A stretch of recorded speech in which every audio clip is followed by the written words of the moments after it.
Bang Alfon kan kemarin pihak Bain sudah mendeklar bahwa mereka menang atas asuh anak. Mungkin seperti apa dari pihak Kaula sendiri menanggapinya?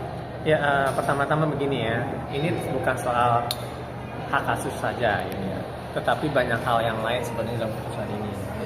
Yang pertama-tama kita harus melihat bahwa putusan banding yang diajukan oleh kami, kemudian juga oleh pihak Bain itu terkait dengan satu pengesahan adanya perceraian, gitu ya.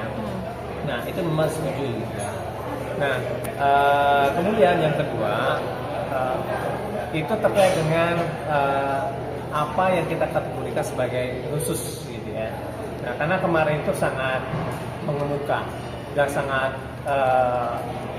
viral, ya, sehingga itu menjadi suatu hal yang kami nilai perlu dimintakan kepada Komisi Yudisial untuk memutuskan apakah memang perkataan-perkataan khusus itu memang tepat atau tidak dan bahkan itu keluar sampai ke ruang persidangan, gitu ya. Dan kemudian yang dikatakan oleh pihak Bain sendiri, gitu ya, terkait dengan ada khusus, gitu kan. Nah, terkait dengan itu sebenarnya itu tidak ada khusus, gitu ya. Hakim menyatakan dalam pertimbangannya bahwa pembicaraan dengan orang lain, ya, itu tidak dikategorikan sebagai khusus. Karena apa? Karena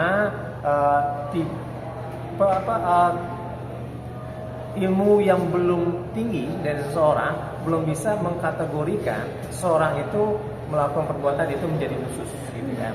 Nah, oleh sebab itu makanya ada orang, misalnya contohnya adalah suami yang harus memperingatkan, yang mengingatkan, yang membimbing, gitu ya, sehingga dia bisa ditahu dari seorang awam menjadi seorang yang sangat ahli, gitu kan. Nah, oleh sebab itu makanya pada saat ini soal khusus itu tidak terbukti, gitu ya, dan hakim menyatakan bahwa tidak ada khusus. Nah, ini sebenarnya juga sekaligus membuktikan, gitu kan, bahwa adanya pihak ketiga, kemudian setelah itu juga ada perselingkuhan dan kemudian sampai macam-macam, gitu kan, itu juga tidak terbukti. Itu hal yang kedua, gitu kan. Hal yang ketiga, kita juga membicara tentang hak asuh anak, gitu kan. Nah, terkait dengan hak asuh anak, sebenarnya hakim menilai dalam pertimbangannya, gitu kan, ini berdasarkan konsideran hukum, gitu kan, baik itu dalam pasal 105 dan kemudian juga ada undang-undang yang lain, gitu ya. Itu mengatakan bahwa anak-anak yang belum mumayyiz itu sebenarnya pada ibu, gitu ya. Tetapi menariknya, hakim pengadilan tinggi agama menyatakan bahwa dalam pendekatan yang lainnya, gitu kan, social justice, gitu kan, dan untuk kepentingan dari anak atau the best interest of the child, gitu kan, dan juga mempertimbangkan dari ahli yaitu psikolog, gitu kan, makanya anak lebih dekat kepada ayah, makanya diberikan hak asuhnya anak kepada ayah. Tapi terkait dengan itu kami memberikan penilaian apakah memang hakim sudah memutuskan berdasarkan suatu dasar yang benar dan kuat. Kenapa saya katakan demikian? Karena begini, pada saat persidangan terdahulu di pengadilan agama itu sebenarnya kita itu mempertanyakan tentang metodologi. Jadi mereka menghadirkan dua orang ahli psikolog dan kami menghadirkan dua orang juga, baik itu adalah dokter anak dan kemudian juga psikolog, ya. Terkait dengan psikolog itu kami mempertanyakan satu kapasitas, ya, terutama dari psikolog SDM, gitu ya. Pertanyaannya adalah apakah psikolog SDM itu bisa memberikan penilaian-penilaian terkait dengan anak, gitu. Ini jadi pertanyaan mendasar sebenarnya, gitu kan. Ini terkait dengan psikolog SDM, gitu ya. Dan kemudian yang kedua, terkait dengan psikolog anak. Yang menjadi pertanyaan kami itu adalah apakah melakukan observasi, wawancara dan asesmen? Iya, katanya. Nah, kemudian dikatakan bahwa anak itu menderita PTSD, post traumatic syndrome. Nah, waktu kami tanyakan kenapa terjadi itu, karena anak-anak itu takut dengan ibunya yang berteriak-teriak, begitu ya.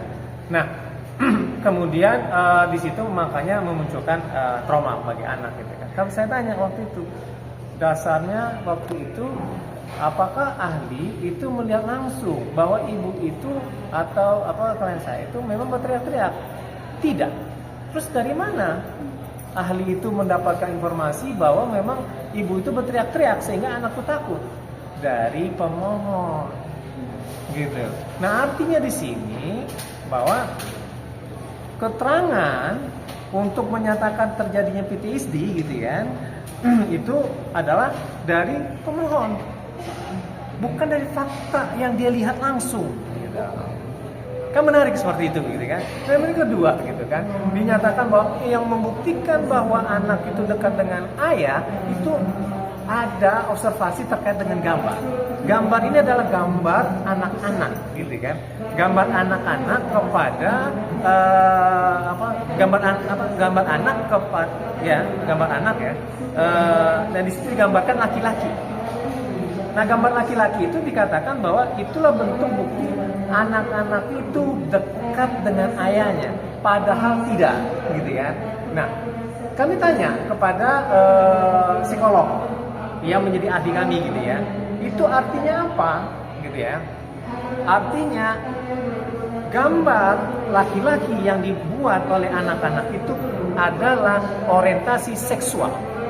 Artinya gitu kan. Semisalnya saya laki, saya akan menggambar laki-laki sebagai anak-anak, gitu kan. Itu membuktikan orientasi seksualnya itu dia sebagai laki-laki, tidak sebagai perempuan, gitu ya. Begitu juga kalau misal perempuan, dia akan menggambar perempuan karena dia akan menggambarkan orientasi seksualnya itu adalah perempuan, gitu. Bukan menggambarkan bahwa kedekatan terhadap ayahnya atau ibunya, tidak sama sekali, gitu kan. Nah, oleh sebab itu ini adalah suatu kesalahan mendasar, gitu kan, dari hakim pengadilan tinggi untuk menyatakan bahwa di situ dia mengambil social justice, gitu kan, moral justice, gitu kan, bahwa untuk kepentingan anak apa yang dikatakan oleh psikolog itu, gitu kan, itu adalah benar, dan itu makanya diserahkan hak asuh anak ini itu kepada si bapaknya, gitu kan. Nah, jadi itu tidak besar dan tidak kuat. Sebenarnya bisa di-challenge terkait dengan itu, gitu kan. Dan kemudian terkait dengan ini yang saya sebutkan ini ya, barusan, gitu kan, soal gambar, kemudian juga terkait dengan bertanya kepada si ibu, gitu kan, sebagai cover both side, gitu ya, itu tidak dicantumkan di dalam fakta-fakta persidangan, di dalam putusan di pengadilan agama, gitu. Nah, oleh sebab itu makanya ini menjadi dasar kami untuk melaporkan ketika itu ke Komisi Yudisial. Kenapa kok ini tidak dicantumkan? Gitu. Dan kami bisa menduga jadinya bahwa ini menjadi dasar, gitu. Karena kalau semisalnya ini dicantumkan, hakim bisa melihat bahwa sebenarnya fakta persidangan itu terbongkar bahwa anak-anak itu dikatakan PTSD karena ini hanya berdasarkan informasi sepihak, bukan kedua belah pihak. Yang menyatakan menggambar anak-anak itu melambangkan dia kedekatan dengan ayah, tidak juga, karena itu melambangkan tentang orientasi seksual dari masing-masing orang. Nah, jadi itu ya ininya ya, hal-hal yang perlu saya sampaikan. Nah, terkait dengan nusus tadi itu ya, oleh sebab itu makanya dia berhak untuk mendapatkan hak-hak masa iddah, mut'ah, dan kemudian juga iddah, mut'ah, dan kemudian ya pokoknya hak-hak terkait dengan ini ya, istri lah, gitu ya. Nah, itu kira-kira yang bisa saya sampaikan terkait dengan putusan dari Pola pada saat ini. Tapi Paula sendiri menerima nggak sih dengan putusan? Jadi dari pihak Paula sendiri Jadi begini, akankah ada tindakan lanjut, Pak? ya, Pola memutuskan pada saat ini. Jadi dia memang ingin mempertimbangkan untuk kepentingan dari anak. Karena dengan begini kan sebenarnya kan banyak pemberitaan-pemberitaan yang sebenarnya itu tidak baik untuk anak-anaknya, gitu kan. Apalagi kalau misalnya ada informasi-informasi yang tidak utuh, terdistorsi, gitu kan, akan membuat anak misalnya bertanya-tanya. Saya sangat berhati-hati mengeluarkan pendapat karena apa? Saya akan ditanyakan 5-7 tahun ke depan, gitu kan, oleh anak-anak itu, gitu kan. Jadi dia bisa lepas perkataan statement kita pada saat ini, gitu kan, dengan anak-anak itu ke depan, gitu kan. Oleh sebab itu makanya akan lebih baik memang hal seperti ini dicukupkan, gitu kan. Nah, oleh sebab itu makanya Pola memutuskan untuk tidak mengajukan kasasi, itu ya. pada saat ini. Tetapi yang harus diingat gitu kan, berdasarkan surat edaran Mahkamah Agung, ya, apabila dalam konteks hak asuh ya, nanti pola tidak diberikan ruang-ruangnya, itu bisa diajukan permohonan pembatalan hak asuh. Permohonan pembatalan hak asuh. Jadi bukan ya saya bahwa serta-merta mengatakan ini domainnya di dia dan kemudian diatur gitu, enggak. Nah, itu yang dikatakan memberikan akses seluas-luasnya kepada kedua pihak gitu. Nah, oleh sebab itu makanya kedua belah pihak itu yang mengatur. Saya sebagai lawyer tidak punya kapasitas gitu kan untuk mengatur-atur itu. Yang paling yang pas dan paling berwenang untuk mengatur tentang anak-anak itu adalah anak-anak itu sendiri dan juga orang tuanya, bukan lawyer. Ya, itu harus dipahami betul gitu kan. Oleh sebab itu makanya kalau misalnya ada perkataan bahwa oh kalau bisa datang saya usir gitu kan, usir gitu kan, itu adalah omongan-omongan yang menyesatkan. Itu kira-kira ya. Oke, yang menarik kan ketika kemarin Fahmi menuturkan hak asuh banding Baim ini dimenangkan oleh Baim, ini Paula ini akan kemungkinan harus berkomunikasi dulu jika ingin bertemu anak. Melihat sebelumnya Paula gampang bertemu di sekolah, gampang bersosialisasi ketika anak-anak berada di sekolah, tapi namun untuk sekarang ini Paula sepertinya akan menghadapi ya Baim itu. Jadi begini ya, pertama-tama ya, hubungan Paula dengan anak-anaknya itu sangat baik pada saat itu. Dan bahkan dulu juga sangat baik, kan begitu ya. Tetapi kemarin itu kan hubungannya Paula dengan anak-anak itu tidak bertemu ya, kan tidak bertemu, tetapi tidak tidur gitu dengan anak-anaknya gitu kan. Itu menyebabkan bahwa ya ada kebingungan tersendiri bagi anak-anak. Itu makanya salah satu penyebabnya Paula itu tidak mengajukan kasasi itu gitu, untuk kepentingan dari anak-anaknya supaya dia tidak bingung sebenarnya gitu kan. Nah, oleh sebab itu makanya pada saat ini ya sudah, dan kemudian nanti itu bisa dikomunikasikan antara Paula dengan Baim ya. Karena surat kuasa itu sebatas sampai dengan dia persidangan, kecuali dia untuk hal-hal yang lain ya. Nah, kemudian sewajarnya kalau misalnya kedua orang tuanya itu untuk kepentingan anak gitu. Untuk kepentingan anak. Nah, sebab itu makanya itu asal berdiskusi. Tidak akan mungkin seorang laki-laki menggantikan fungsi ibu. Fungsi ibu akan menggantikan fungsi seorang ayah gitu. Begitu juga dengan sebaliknya gitu kan. Nah, sebab itu makanya kedua-duanya harus berdiskusi gitu kan, untuk bisa memetakan apa saja kebutuhan-kebutuhan yang akan dipenuhi untuk anak-anaknya mereka nanti, untuk kepentingan dari anak-anaknya mereka gitu kan. Nah, kalau misalnya ada hambatan-hambatan, ya saya pikir kemarin-kemarin sudah ada diskusinya kok, kemudian juga udah ada pembagian waktunya kok gitu kan, masing-masing gitu kan. Nah, jadi saya pikir itu juga tidak ada hambatannya gitu kan. Nah, oleh sebab itu makanya kemajuan-kemajuan beberapa lama ini sampai dengan proses banding itu kan sudah dilakukan ya, dan saya pikir itu suatu pencapaian ya. Nah, pencapaian itu yang harus tetap dipertahankan, yang harus satu visi antara keduanya gitu kan, untuk kepentingan anak, agar anak tidak bingung dan anak-anak mendapatkan psikologi seorang ibu dan psikologi dari seorang bapak. Itu kira-kira. Berarti Paula sudah siap, artinya kalau mau ke sekolah harus komunikasi ke Baim, kalau mau ke rumah komunikasi ke Baim.